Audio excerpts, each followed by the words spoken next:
This was such a melting pot.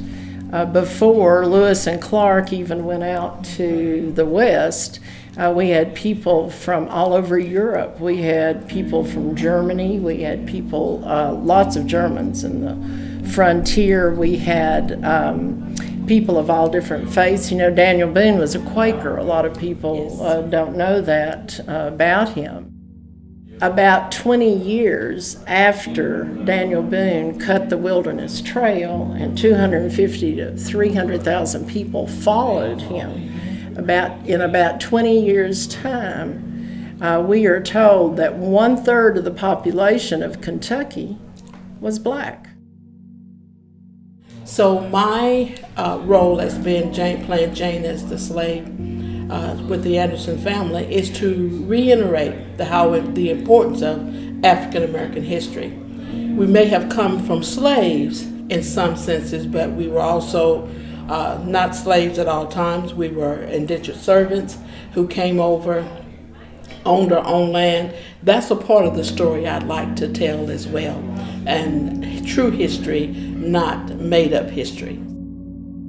And I've had some positive input as well as some negative, like why, some of the things that I pondered from the beginning. Why do this? Why dredge it up?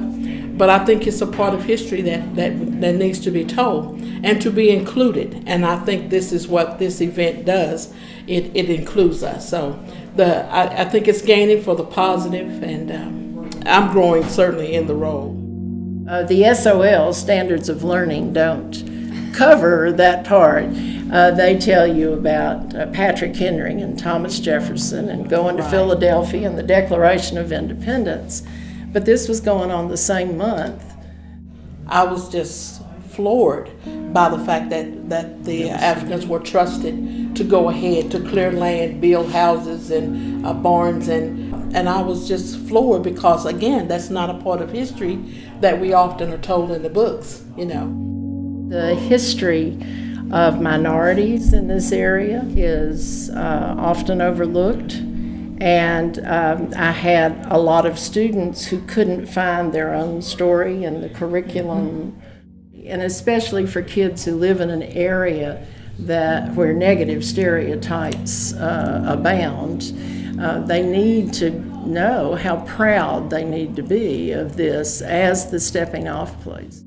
And the same thing's true of women, and for the same reason, because women were not educated, they couldn't write their own story. And so I'm very interested in women in the wilderness, whether they're African or white. The things they had to endure are really incredible.